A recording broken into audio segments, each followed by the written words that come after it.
I should have known something was wrong the moment she didn't flinch. My name is Calethorn Voss, and 3 cycles ago I was the most decorated combat champion the Galactic Military Academy had ever seen. Centauri warriors are bred for war. 7 feet of crystalline exoskeleton, reflexes that can track hypersonic projectiles, strength that can bend durasteel. We don't lose fights. We end them. So when the human transfer student walked into orientation, I'll admit it, I laughed. She was tiny, maybe 5.5 feet if you were generous, with this soft brown hair pulled back in what I'd later learn humans called a ponytail. Her skin looked like it would tear if you breathed on it too hard, and she moved through the crowd with this careful, almost hesitant energy that screamed prey animal. Is that? Torek squinted all 4 of his eyes at the species designation on her uniform. Is that an Earther? Blessed ancestors, I wheezed between laughs. They actually sent one. Earth! Oh, sweet merciful void, Earth. The planet was a punchline among the combat elite, a world so backward they'd only joined the Accord 5 cycles ago because the Council felt sorry for them. These mammals were still using wheels for transportation. Wheels, like they were one evolutionary step away from banging rocks together. Think she knows which end of a plasma rifle to hold? Torex rumbled. I'll be impressed if she doesn't accidentally shoot herself during safety orientation, I said. Their military history is literally just them killing each other with gunpowder and pointy metal sticks for thousands of cycles. Same species, same planet, just explosions and screaming. What I didn't know, what the entire galaxy was about to learn the hard way, was that there's a reason humans spent millennia perfecting the art of killing each other. Practice makes perfect. The first incident happened during weapons orientation. Standard procedure: handle plasma rifles, learn protocols, don't vaporize your classmates. I'd been doing this since I was a youngling. I was walking past her station when I accidentally shouldered into her. Not hard, just enough to send her data pad skittering across the floor like a frightened Glixian sand scuttler. Just enough to establish the pecking order. She bent down, picked it up, and looked at me with these dark brown eyes that held absolutely no fear. Just assessment, like a predator calculating if you're worth the caloric expenditure. But I didn't see that. I saw what I wanted to see. Apologies, Earther, I said, loud enough for everyone to hear. I forget how fragile you mammals are. All that soft tissue must make navigating crowds terrifying. Do you need a safety harness? Maybe some padding? The room erupted. Cyric started making exaggerated tiptoeing motions. 3 Velthian cadets pretended to bubble wrap each other. I heard humans are so weak they need to sleep for 8 hours. Every cycle, someone called out. 8 hours? Torex's mandibles clicked in disbelief. What do? Die a little every night and resurrect. The laughter doubled. I was on a roll. Probably why they're so slow to develop, I added. Spending 1/3 of their lives unconscious. It's a miracle they invented fire, let alone space flight. Shawnee Brown, I'd learn her name later from the incident reports, just stood there.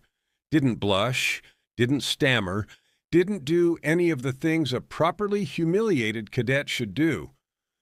She just walked back to her station with this controlled, economical movement that should have been my first warning. Here's what I missed. Her fingers hadn't trembled, her breathing hadn't changed. And that datapad, the reinforced military-grade datapad designed to survive combat drops, there was a hairline crack along the edge where she'd gripped it. 2 days later, I made my second mistake. The combat simulation arena was my domain. Every record, every high score, every instructor eating out of my palm. And I had administrative access that let me adjust certain parameters. When Shawnee entered her simulation chamber, I decided to have some fun. Doubled the gravity, tripled the drone count, added environmental hazards that made Kresh warriors file formal complaints. Through the observation window, I watched her move through that death trap, and I'll give her this. She tried, dove and rolled and scrambled like her life depended on it. Failed spectacularly at the first checkpoint. System auto-terminating before she got herself killed. She walked out drenched in sweat, breathing hard, training suit scorched. Still calm, still composed. Wrong. That should have felt wrong.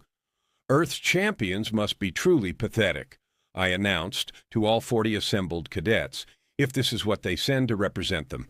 Tell me, Brown, do your people actually believe you belong here? Or did someone lose a very unfortunate bet? Torix snorted.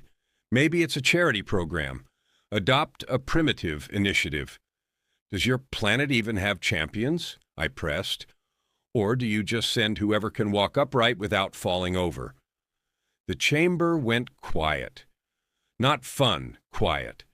Uncomfortable quiet where everyone suddenly found their boots fascinating. Shani stopped, turned, looked at me with those dark eyes. I'd suggest you stop. Her voice was soft, gentle even, like a mother warning a child away from a hot stove. I laughed. The sound echoed off the walls like grinding stone. Or what, human? You'll fail another simulation, file a complaint, maybe go cry in your quarters about the mean aliens? She held my gaze for 3 seconds, then walked away. And I, blessed by the ancestors with all the survival instinct of a suicidal plasma grenade, decided that wasn't enough humiliation. I decided the mess hall during evening meal with 300 witnesses would be perfect for one final lesson about Earth's place in the galactic hierarchy. What I didn't understand was that humans have this concept called proportional response. It means they match the energy you bring. You bump them, they ignore it. You sabotage them, they warn you. You publicly humiliate them, well, that's when they stop being polite. And here's the thing about a species that spent 10,000 cycles surviving on a high-gravity death world filled with megafauna predators, toxic plants, and weather patterns that could kill you in minutes. They got really good at not being polite. I was about to learn this lesson the hard way, the extremely hard way, with 300 witnesses and full holographic recording. But that mess hall incident, that's where things went from academy hazing to career-ending mistake. And trust me, you're going to want to hear what happened when I finally pushed the quiet human too far. Because when Shani Brown stopped holding back, the entire academy learned why Earth doesn't send their best warriors to the stars. They send the ones who learned restraint. Hello, and welcome to HFY Sci-Fi Stories. Enjoying the story? Make sure you like, share, and subscribe to this channel so we can bring more amazing stories for your enjoyment. Now, back to the story. The mess hall during evening meal was a sacred institution at the academy. 300 cadets from 47 species, all crammed into one massive chamber with food stations catering to every biochemistry from methane breathers to silicon-based life forms. The noise was legendary, a cacophony of clicking mandibles, translated conversations, and the occasional small explosion from the pyroxian section where they literally ate molten minerals. It was the perfect stage for what I thought would be my greatest performance. Shani sat alone at a corner table, reviewing tactical theory on her datapad, always studying, always quiet, always so perfectly, pathetically harmless. Watch this, I told Torix, grabbing my nutrition tray. I'm going to make the Earther cry. Credits say she runs out of the hall, Torix wagered. Credits say she passes out from stress, Cyrix added from the next table over, though his tone sounded less enthusiastic than usual. I made my way over, 3 cadets trailing behind me like an entourage. The crowd parted automatically. They knew the pecking order. "Tell me, Brown," I said, loud enough to cut through the ambient noise. Conversations died in rippling waves. "Does your world teach you anything beyond surrender?" She didn't look up, just kept reading, one finger scrolling through her datapad. That should have been warning sign number 47. Prey animals don't ignore predators. They can't afford to. "I've been reviewing Earth's military history," I continued, warming to my audience. 300 pairs of eyes watching. "And honestly, it's fascinating. Your people spent thousands of cycles killing each other with gunpowder. Do you know what we use gunpowder for now? Children's toys, celebration displays. Your apex military technology is our fireworks." A Velthian cadet choked on his drink. "Wait, seriously." "Completely serious," I said. "Humans point metal tubes at each other and ignite chemical reactions. It's adorable, like watching younglings play with sticks." "At least we don't eat rocks," Shawnee said without looking up. The mess hall went silent. Then someone from the Pyroxian section shouted, "Hey!" in offense, and half the room lost it laughing. I'll give her this. The human had timing. "Cute," I said, recovering. "But let's discuss real military doctrine. Did you know that in the time it took my species to achieve faster-than-light travel, yours was still debating whether disease was caused by tiny organisms or bad smells? Bad smells, as a medical theory." "We called it miasma theory," Shawnee said, still not looking up. "Very popular in the 1800s, right around the time we were also practicing medicine by drilling holes in people's heads to let the evil spirits out." "You're not helping your case," Torix pointed out. "Wasn't trying to." More laughter, but it was starting to sound nervous, like everyone could feel the atmospheric pressure changing before a storm. I leaned down, looming over her table. Intimidation 101. "Here's what I don't understand, Brown. Your planet took 10,000 cycles to figure out agriculture. We have species in the Academy that achieved space flight in less time than you spent learning to plant seeds in dirt.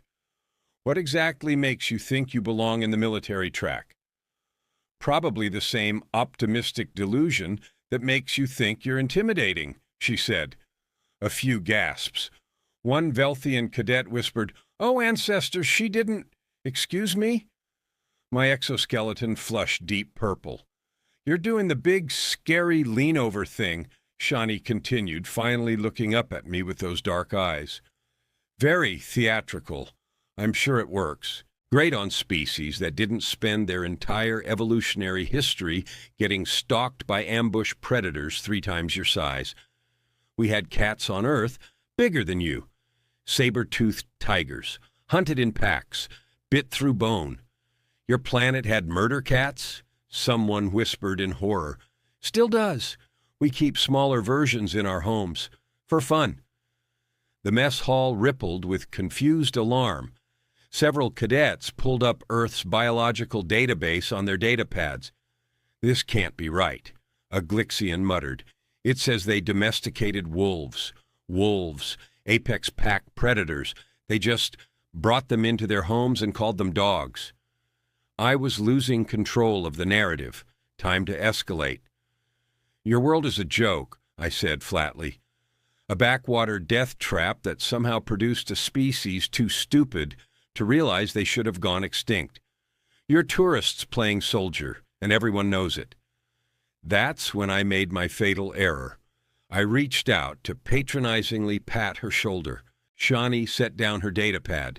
Carefully, precisely. And I noticed her fork. The standard-issue titanium alloy utensil designed to withstand the grip strength of species far stronger than humans was bent. Not dramatically, just a subtle curve along the handle where her fingers had been resting. "Final warning," she said softly. I laughed, actually threw my head back and laughed at the ceiling because I was apparently determined to win some kind of award for most catastrophically poor decision-making. A warning? What are you going to do? Throw your domesticated murder cats at me? My hand reached for her shoulder. Shani moved. I need to be very clear about what happened next, because I've replayed the security footage approximately 400 times trying to understand it. Zentari can track objects moving at hypersonic speeds. Our combat reflexes are legendary. I once caught a plasma bolt mid-flight during a training exercise, but when Shani Brown moved, she didn't just move fast. She vanished. 1 microsecond she was sitting. The next microsecond she was behind me, one hand locked around my primary arm joint with a grip that made Durasteel feel like wet tissue paper. Her other hand pressed against my lower thorax exactly where Zentarii anatomy places our primary nerve cluster. The pain was surgical, precise, just enough to completely freeze every motor function in my body. I accept your challenge, she said quietly. Single combat, Academy rules, witnessed and sanctioned. 300 cadets holding their collective breath. I tried to wrench free and discovered something that shattered my entire understanding of physics. I couldn't move. This tiny human, using one-handed pressure, had completely immobilized a Zentari warrior in peak physical condition. "What is she doing to him?" someone whispered. "Nerve cluster manipulation," Instructor Thexerl said, already moving toward us with his forearms raised. "Cadet Brown, release him. Cale Thorne, initiating contact in a non-combat zone." "He challenged my Homeworld's honor," Shani interrupted. Still calm, still controlled. Academy Charter, Section 12. Any cadet may demand sanctioned combat to resolve questions of honor. He's been provoking this for 3 days. Witnesses? Confirmed. Cyrix called out immediately, and he sounded almost relieved. Multiple incidents, weapons orientation, simulation tampering, public harassment. "The Zentari has been asking for this," a Pyroxian added, loudly, repeatedly, with witnesses. Shani released me. I stumbled forward, my exoskeleton flushed so dark purple I was practically black. "Tomorrow," she said. "Main arena, standard rules." Those dark eyes met mine. "Unless you'd like to withdraw your statements about Earth?" 300 witnesses, full holographic recording. My reputation, my pride, my entire identity wrapped up in being undefeated. "Accepted," my stupid, arrogant mouth said. Shani nodded once, picked up her data pad and her bent fork, and walked out. The silence lasted 5 seconds before chaos erupted. "Did you see how fast?" She grabbed his nerve cluster like she'd studied Zentari anatomy. "The fork. Did anyone else see the fork?" Torix appeared at my elbow, all 4 eyes wide. Please tell me you have a plan." I didn't answer, because I'd just realized something absolutely terrifying. In 3 days of harassment, Shani Brown had never once asked me to stop. She'd told me to stop, like she'd been giving me chances, like she'd been showing mercy, and I'd just forced her to stop being merciful. Word spread through the academy faster than a hull breach decompresses atmosphere. By lights out, every cadet, instructor, and maintenance drone knew about the challenge. By morning formation, the betting pools had reached levels that would make the Gambling Commission file formal complaints. By breakfast, the main arena had been reserved with special dispensation from Commandant Thexerl himself. I didn't sleep that night. Couldn't. Every time I closed my eyes, I felt that grip on my arm, iron wrapped in soft flesh, impossible strength from an impossible source. Torix found me in the training halls at 0400 hours, running combat drills against holographic opponents. "You're going to exhaust yourself before the match," he said. "I'm fine." I wasn't fine. I'd deleted 12 holographic Shani Browns in the last hour, and none of them moved like the real one had. None of them vanished. "Cale Thorne." Torix's voice went serious, all four eyes focused on me. I've been doing research. Please don't. I looked up Earth's gravity. Did you know their planet has 1.3 G standard? I paused mid-strike against a hologram. Meaning what? Meaning humans spend their entire lives, from birth to adulthood, exercising in an environment 30% heavier than galactic standard, every single day. They're basically wearing weights just to exist. That's absurd. They'd develop severe skeletal deformities, muscle degradation. They did, Torix interrupted, pulling up something on his datapad. Then they evolved denser bones, more efficient muscle fiber, cardiovascular systems that laugh at what we consider peak performance. Want to know the really fun part? I absolutely did not want to know the really fun part. I accessed station environmental controls. Torix continued anyway. Shani Brown's quarters are set to 2.1 G. She's been voluntarily living in double standard gravity since she arrived, for 3 weeks. For her, walking through our hallways is apparently like you, moving underwater, except she's too polite to mention it makes her feel floaty.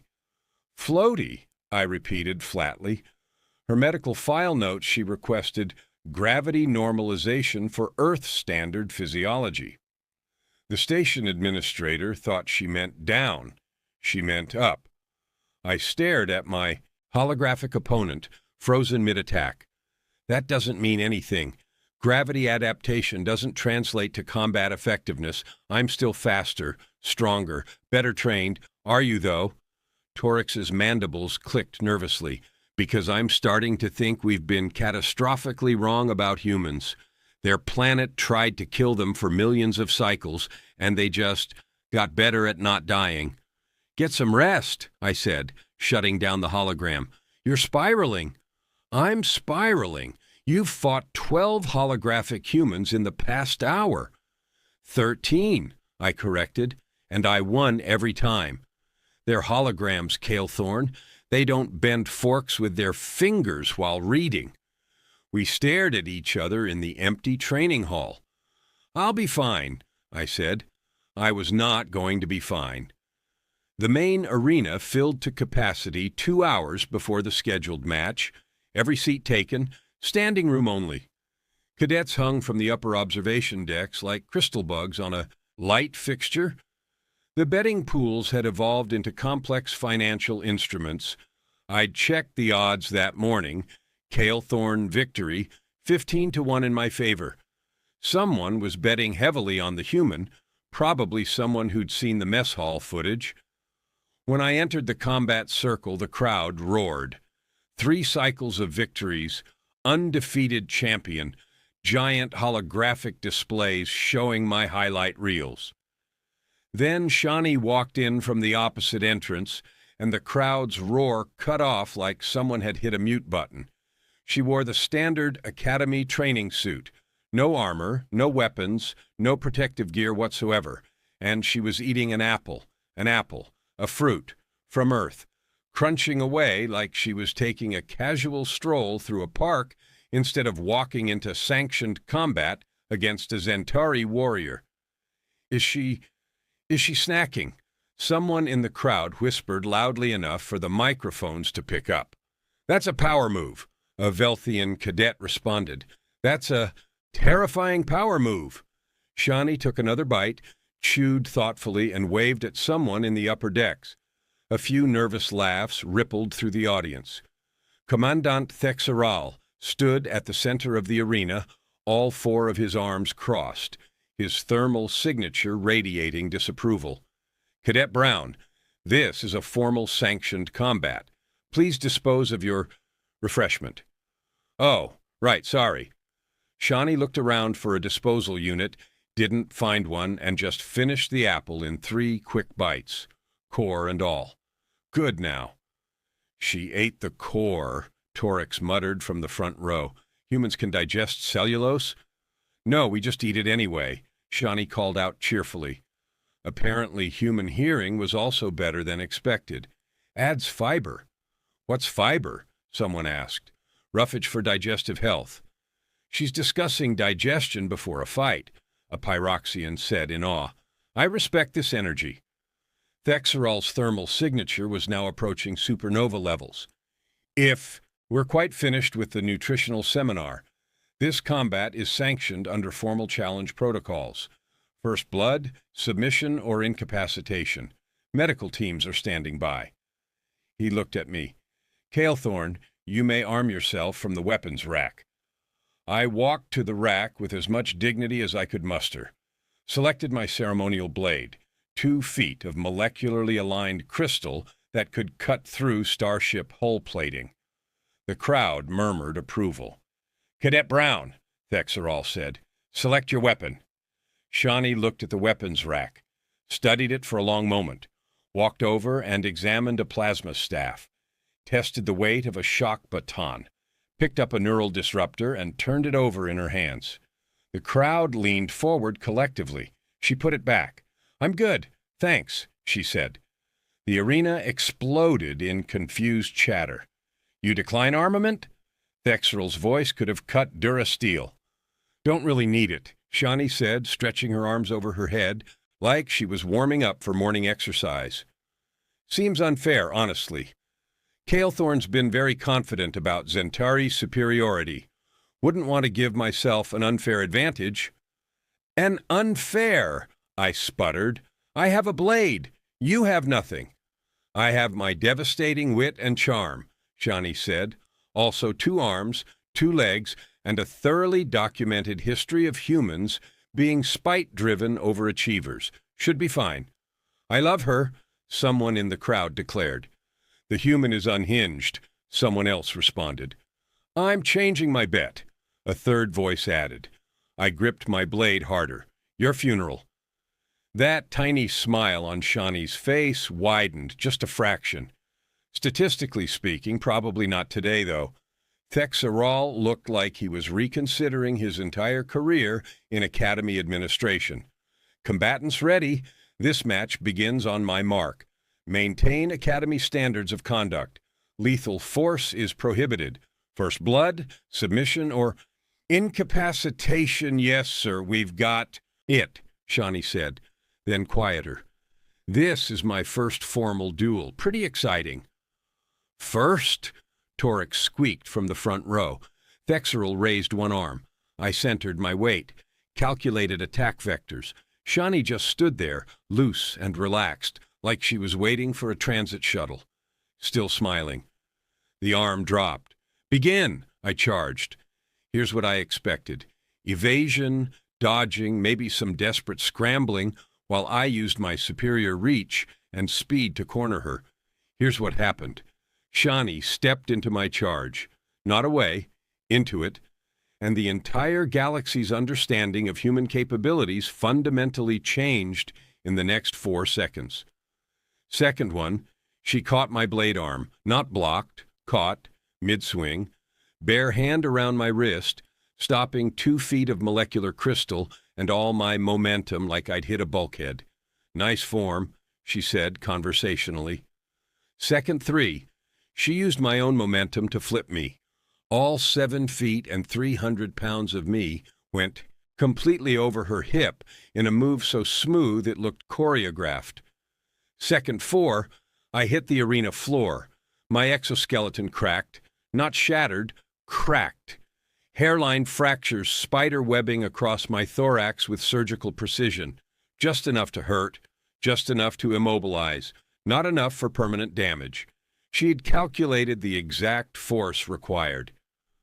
The crowd went absolutely silent.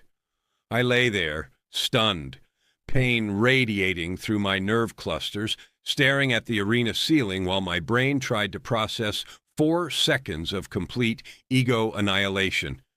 Shawnee knelt beside me, still smiling. Want to know the really funny part? She whispered.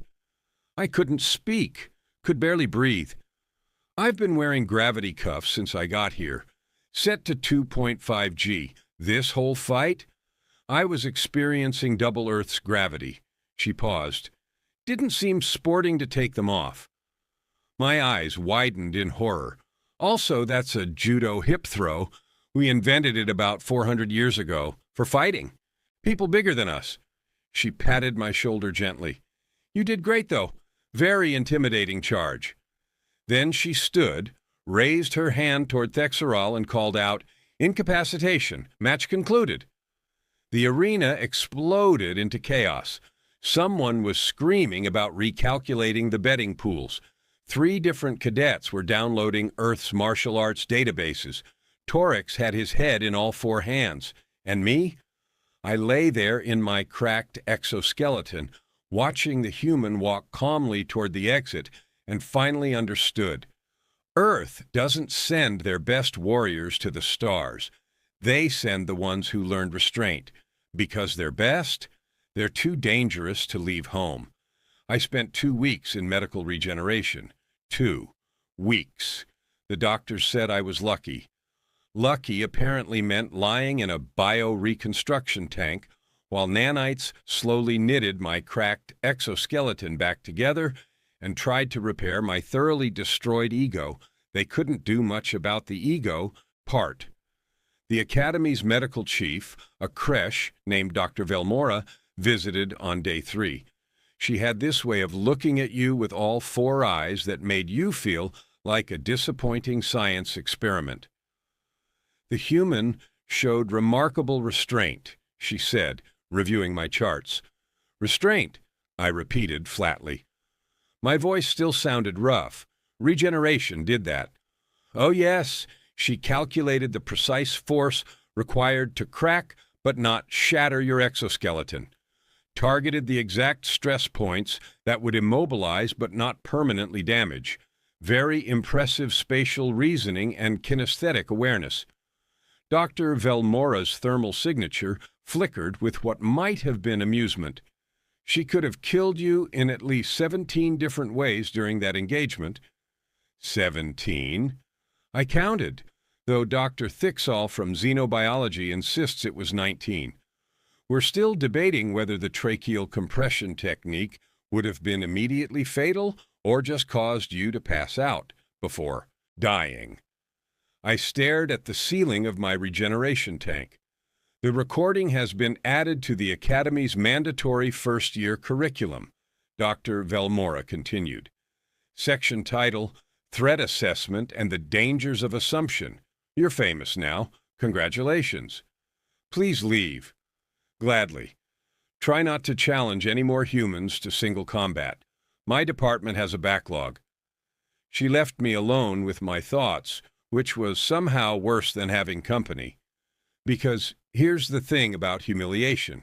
You replay it, over and over.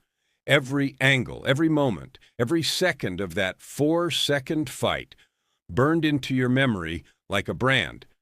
I'd charged a human who'd been wearing the equivalent of 300 pounds of extra weight, refused to arm herself, and treated the whole thing like a mildly interesting afternoon activity. And she'd ended me in 4 seconds. The worst part? The footage went viral. Not just Academy-wide, galactic-wide. Within a week, Zentari champion versus human. Cadet had 17 billion views across every major network.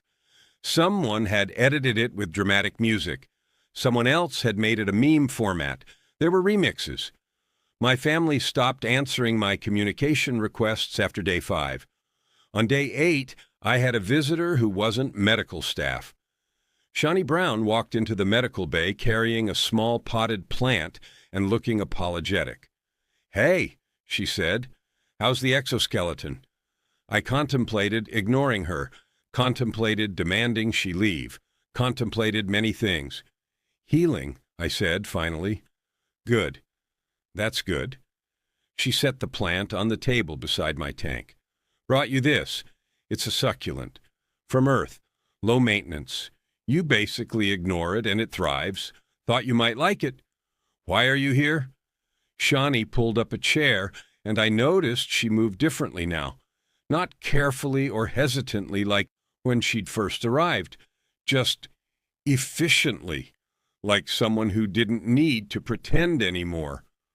"Wanted to apologize," she said. I actually laughed. It hurt. You're apologizing for what? Winning? For embarrassing you. That wasn't my goal. She leaned back in the chair. I just wanted you to stop. You could have stopped me in the mess hall, before the challenge. Could have, she agreed. But you wouldn't have learned anything. You would have just thought I got lucky, or that you weren't trying, or come up with some other reason to maintain your worldview.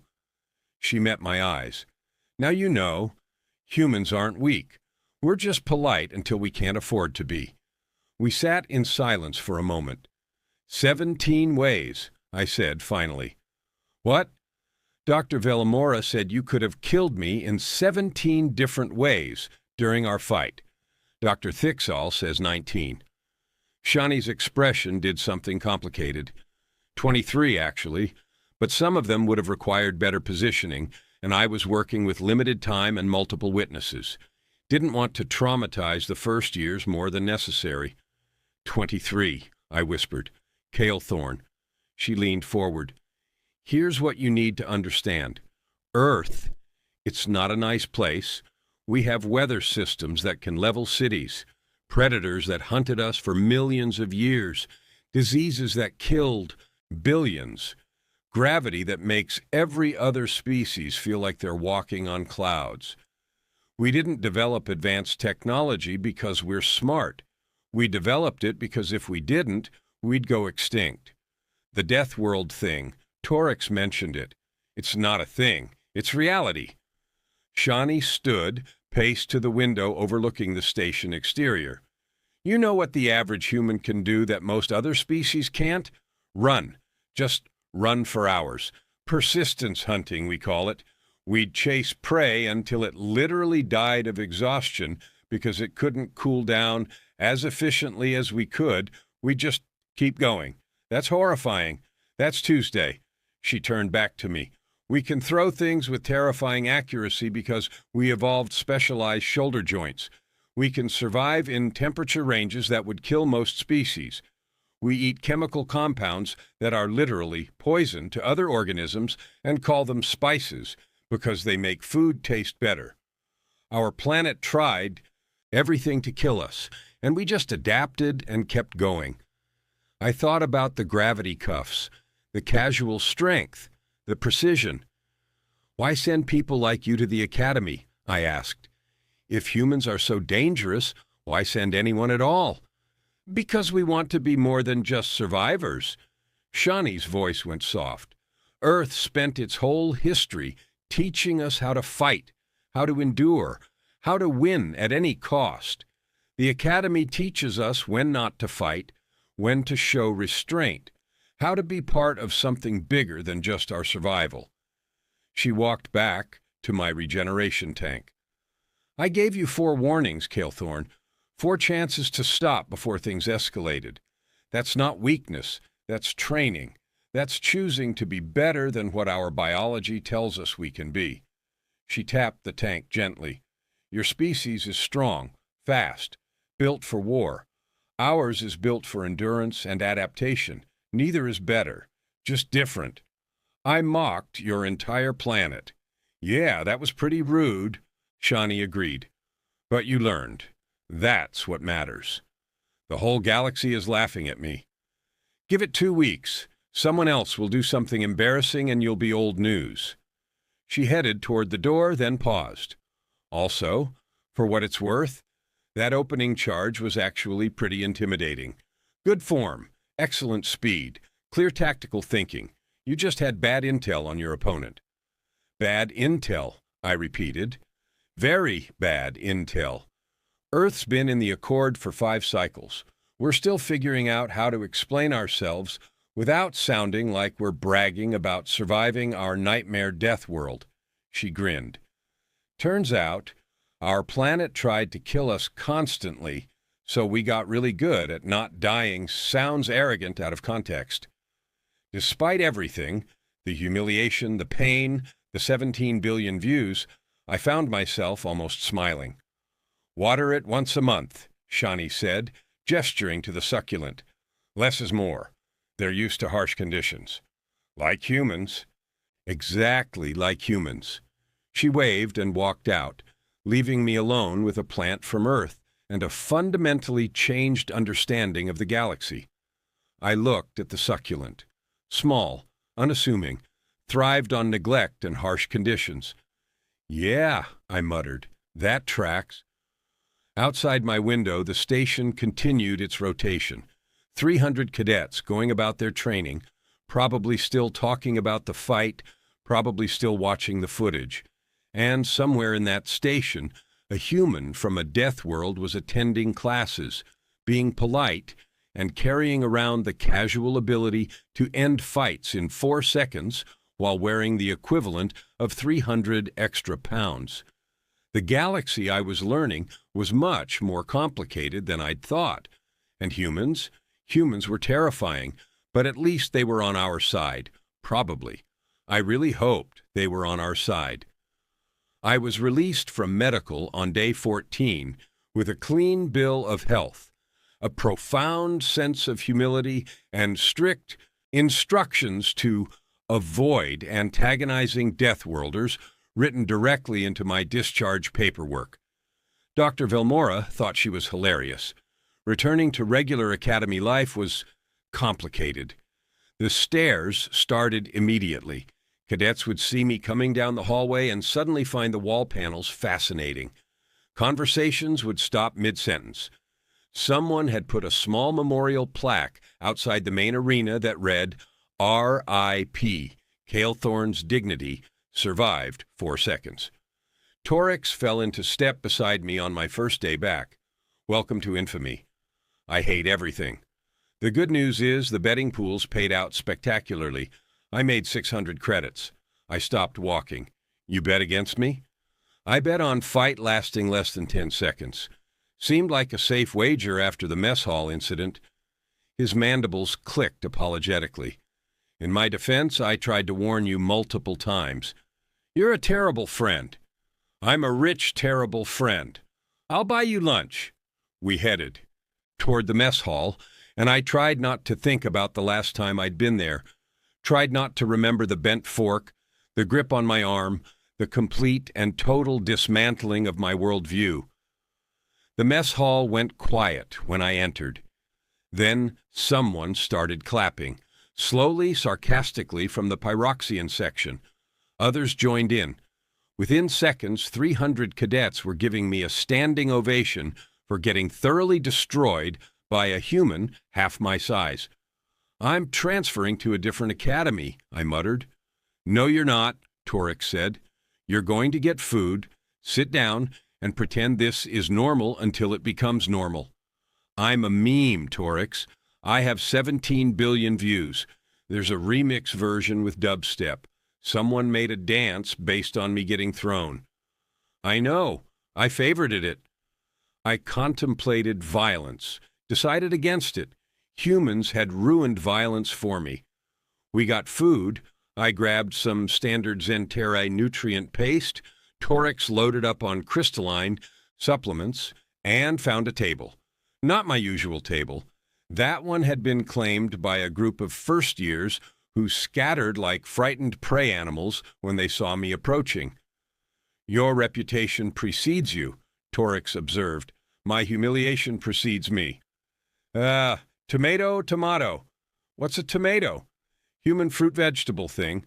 They had a whole agricultural debate about classification that lasted decades. Very on brand for them. I was about to ask how he knew that when someone sat down across from us. Shawnee Brown, holding a tray with what looked like some kind of earth food. Bread, vegetables, protein I couldn't identify. She looked between us and smiled. Mind if I join you? Every conversation within a 10-table radius died instantly. 300 pairs of eyes suddenly very interested in our table. I said eloquently. Free station, Torix said, gesturing to the open seats. Then, to me, close your mandibles, you look shocked. I am shocked. Shawnee sat down and started eating like this was completely normal. Like she hadn't destroyed the Academy's undefeated champion 2 weeks ago. Like we were just casual acquaintances having lunch. How's the exoskeleton? She asked between bites. Fully healed. Thank you for asking, and for the plant. How's Steve doing? I blinked. Steve, the succulent. I named him Steve. You named my plant Steve. All plants need names. It's basic plant etiquette. She took another bite of her sandwich. You can rename him if you want, but he looks like a Steve to me. Torix was making a sound that might have been suppressed laughter. Steve is fine, I said slowly. Why are you sitting with us? Shani looked genuinely confused. Because you seem interesting and I don't have many friends yet. Also, Torix has been downloading Earth's cultural databases, and I noticed him accessing our martial arts section. Thought he might have questions. All 4 of Torix's eyes went wide. You can see access. Logs? I can't, but I asked the station AI to notify me if anyone started researching human combat techniques after the fight. You've downloaded 73 hours of instructional videos in the past week. That's slightly terrifying that you can track that, Torix said. It's publicly available information. I just asked nicely. Shani grinned. Want to know which martial art would work best for Velthian physiology? Yes, Torix said immediately. Capoeira. It's Brazilian, focuses on momentum and acrobatic movement. Your forearms would give you insane advantages with the defensive sweeps. Torix pulled out his datapad and started taking notes. I just sat there, watching a human casually discuss combat techniques with my best friend, like the galaxy hadn't fundamentally changed 2 weeks ago. You're handling this well, Shani said, turning to me. Handling what? The aftermath, the attention, being a galactic meme. She said it so casually, like being humiliated across 17 billion viewers was just a minor inconvenience. Lots of people would have requested transfer, gone home, maybe filed formal complaints. You're still here. Where else would I go? Exactly. She pointed at me with half a sandwich. That's growth. I respect that. I got destroyed in 4 seconds, and you learned from it. That's more than most beings do. She finished her sandwich and leaned back. You know what my instructor on Earth told me before I left for the academy. What? He said, Shani, you're going to meet a lot of species who think humans are weak. Some of them will test you. When they do, remember, we don't fight to win. We fight to teach. She met my eyes. You learned. Mission accomplished. Your instructor sounds terrifying. Master Chen. Oh, absolutely. 78 years old, 5 feet tall, could throw opponents twice his size like they were children. Very sweet man. Made excellent tea. She stood up, grabbing her tray. Anyway, I'm late for astrophysics. Torix, I'll send you those capoeira files. Calethorn, Water Steve, he's counting on you. She walked away, leaving us in stunned silence. Did that just happen? I asked. The human who humiliated you just casually discussed her terrifying Earth instructor, gave me martial arts advice, and reminded you about plant care. Torix's mandibles clicked thoughtfully. Yes, that happened. I don't understand humans. Nobody does. That's their evolutionary advantage. Around us, the mess hall slowly returned to normal noise levels. Conversations resumed. Life continued. The galaxy kept spinning. And I sat there with my nutrient paste and my complicated feelings about a species that could end you in 4 seconds and then bring you a houseplant as an apology. She named it Steve, I muttered. I like Steve, Torix said. Steve seems chill. Steve is a plant. Steve is a survivor, like his people. Torix pulled up the capoeira files Shani had already sent. Ancestors, she wasn't kidding. Look at this movement pattern. I could absolutely use my lower arms for the defensive sweeps, while the upper arms maintain offensive pressure. You're going to learn human martial arts. I'm going to learn everything about humans, Torix corrected, because in 2 weeks, that tiny death worlder went from academy joke to the most respected cadet in our cycle, and I'd rather be educated than surprised. He had a point. I looked around the mess hall, noticed other cadets pulling up Earth databases on their datapads, saw a group of creche studying human anatomy, watched a Pyroxian reviewing the fight footage, again, with what looked like genuine academic interest. The galaxy was learning, and Shawnee Brown, casual as anything, was teaching us just by existing. I need to apologize, I said, suddenly. You already did, in medical. No, I mean really apologize, publicly. I stood up. She gave me 4 chances to stop, showed restraint when she could have seriously hurt me, taught me a lesson without unnecessary cruelty. That's the kind of warrior the Academy is supposed to produce. Torix looked up at me with all 4 eyes. You're going to make a speech, aren't you? Maybe. Please don't make a speech. I'm making a speech. Ancestors help us all. But he was smiling, and so was I, because maybe, just maybe, getting destroyed by a human in 4 seconds was the best thing that ever happened to me, even if 17 billion beings watched it happen, even if there was a dubstep remix, even if my family was still ignoring my calls. I'd learned something important. Strength without wisdom is just violence. And humans? They'd spent millennia learning that lesson the hard way. Now they were teaching it to the rest of us, 4 seconds at a time.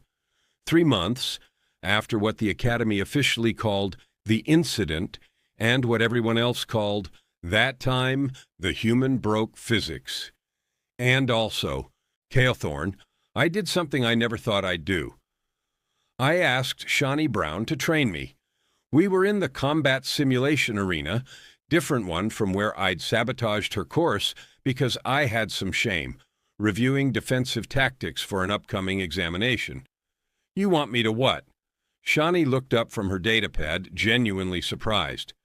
Train me. Teach me. I gestured awkwardly with my primary arms.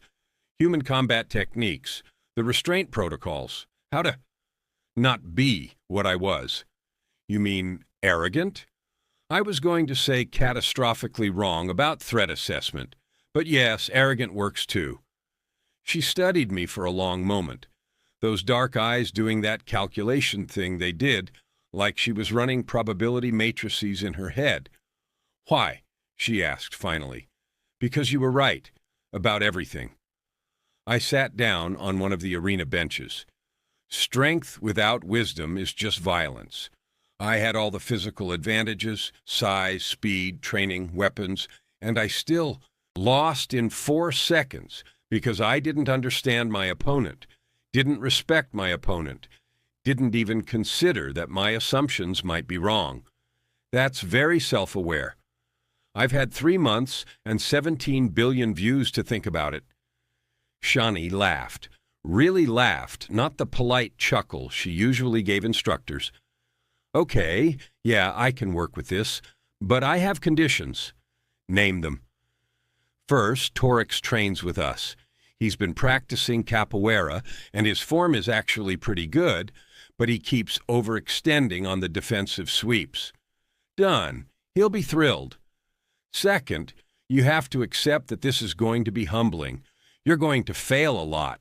You're going to feel inadequate. You're going to question why you asked for this approximately 700 times. I already do that daily. What's third? Third, she grinned, you have to promise never to challenge anyone to single combat based on species stereotypes ever again. I promise on my ancestors' honor. Good, because I've been teaching basic self-defense to some of the smaller cadets, and if you picked a fight with the Glyxian I've been training, she'd destroy you worse than I did. I blinked. The Glyxians are 3 feet tall, and she's learned how to use that height difference as a leverage advantage. Size doesn't equal power, Calethorn. You should know that by now. I should. I absolutely should. When do we start? I asked. Tomorrow, 0500 hours. Wear comfortable training gear and bring your ego in a box, because you're going to need to pack it away. That's how I ended up becoming the first Zentarii to formally train in human martial arts.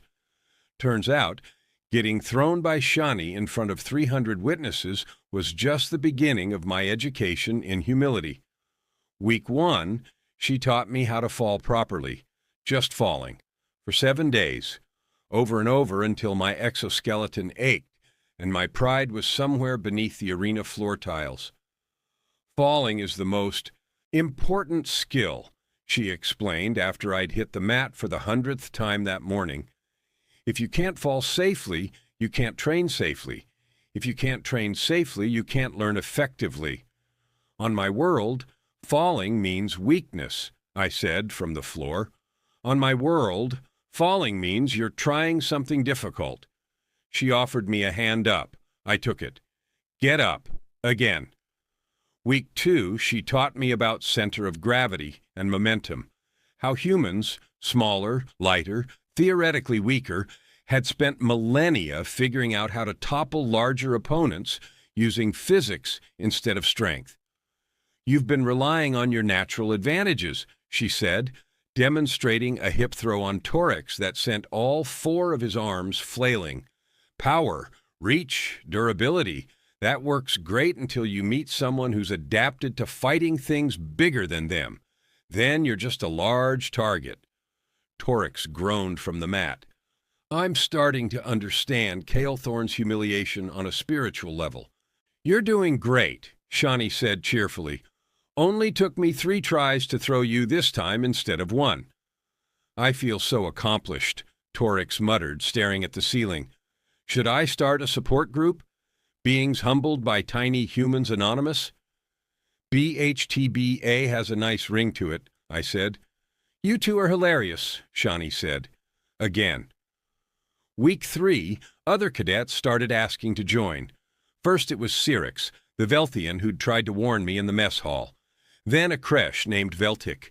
Then 3 Pyroxians who were fascinated by the concept of using your opponent's strength against them. Then a Glixian named Pip, who Shani had apparently been training privately and who was, terrifyingly, already better than most of us. By week 4, we had 27 cadets representing 14 species, all learning human combat techniques from a 5'6" Death Worlder who treated potentially deadly martial arts like they were a fun weekend hobby. Remember, Shani called out during a group session, these techniques were developed by humans, for humans. Your physiologies are different. Adapt the principles. Don't copy the movements exactly. Torix, that means using all 4 arms in the capoeira sweep, not just 2. It feels like cheating, Torix said. It's called using your advantages intelligently. That's literally the entire point. Pip, the 3-foot Glixian, successfully threw a Kresh, twice her size, using a modified judo technique. The entire training group stopped to applaud. That's what I'm talking about. Shani grinned. Size doesn't matter when you understand leverage.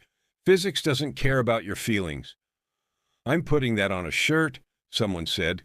I'm putting it on a monument, Veltic added from the floor where Pip had deposited him. By month 2, something interesting happened. The combat curriculum started changing. Instructors began incorporating human restraint protocols into standard training. Threat assessment courses added sections on recognizing deceptive physical presentations. The Academy's official combat manual got a new chapter titled Death World Adaptation Strategies and Cross-Species Combat Effectiveness, and the betting pools, they'd shifted from who will fight the human next to who will ask the human for training. Commandant Thexerl called me into his office during week 9. Cadet Kael'thorn, he said, all 4 arms folded across his chest.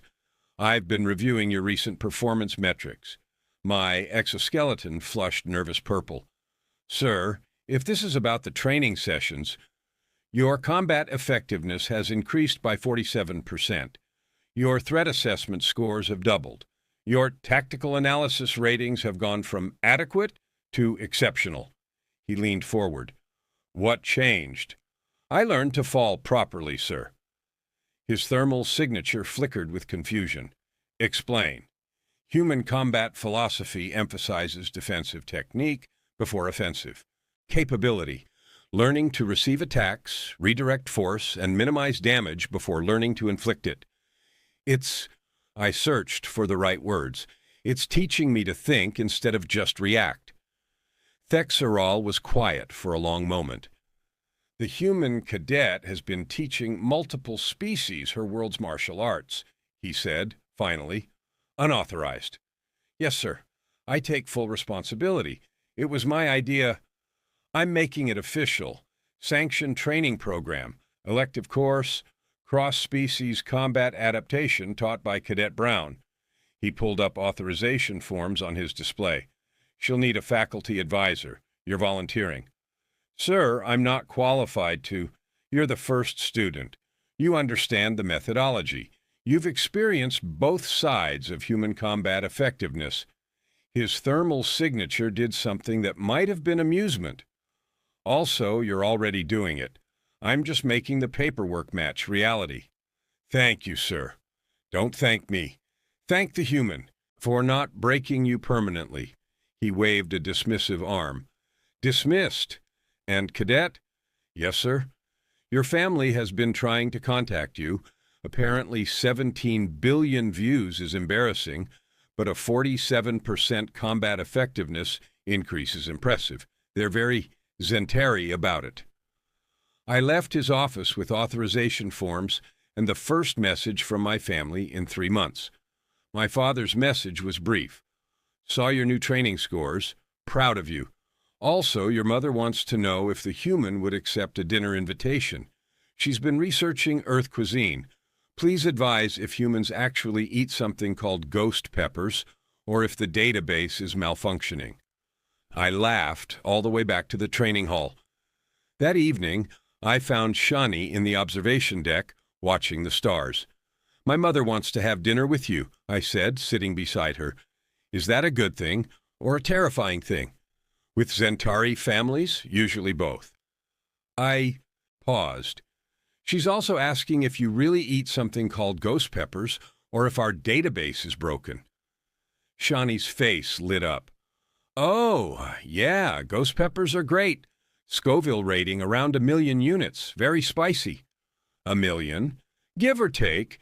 There are hotter ones, but ghost peppers have a nice flavor profile beyond just the heat. I stared at her. Your species eats poison for fun. We eat poison for flavor, she corrected. There's a difference.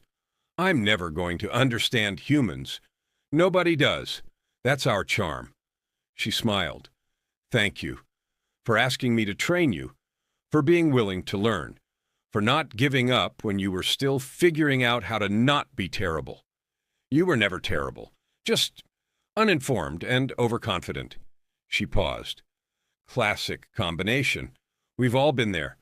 Have you? Oh, absolutely. When I was 16, I challenged my martial arts instructor to a match because I thought I was hot stuff after winning a junior tournament. He was 75, had bad knees, and I outweighed him by 40 pounds. What happened? He tapped me out in about 6 seconds, using a wrist lock I didn't even know existed. Then he made me tea and explained that mastery isn't about winning, it's about understanding. She looked at me. Sound familiar? Extremely. We watched the stars in comfortable silence. The academy is different now, I said, finally. Because of you. Because you showed us that our assumptions were wrong. That strength comes in forms we didn't expect. The academy's different because people chose to learn instead of doubling down on being wrong.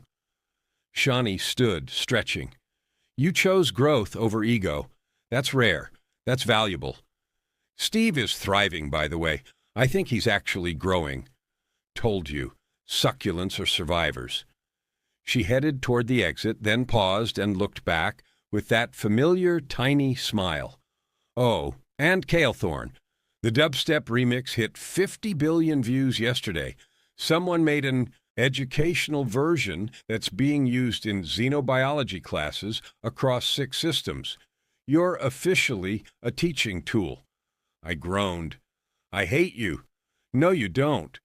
Training tomorrow, 0500 hours. We're learning breakfalls from elevated positions. Can't wait to become a teaching tool 200 more times. That's the spirit. You're really getting the hang of this humility thing." She left me alone with the stars and the horrifying knowledge that somewhere cadets were studying my humiliation as an educational resource. My communicator buzzed. "Torix, did you see? We're in xenobiology textbooks now." Chapter 7. Deceptive Threat Assessment and Combat Effectiveness Across Species. There's a whole section on you getting thrown. I'm aware. They used slow-motion analysis. It's actually really educational. I learned 3 new things about human biomechanics. I'm blocking you. No, you're not. BHTBA meeting is in 20 minutes. Pip is bringing Earth snacks. Apparently, something called hot chips that are covered in capsaicin powder. Why would we eat? You know what? Never mind. I'm coming. Because that's what my life had become. Training sessions at 0500 hours. Support group meetings for beings humbled by tiny humans.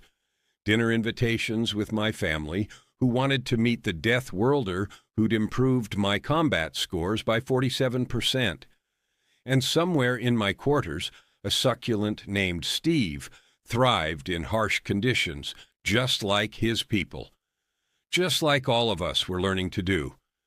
The galaxy was bigger than I'd thought, more complicated, more dangerous, more wonderful, and humans, small, soft, seemingly fragile humans from their nightmare death world, were teaching us all how to be better.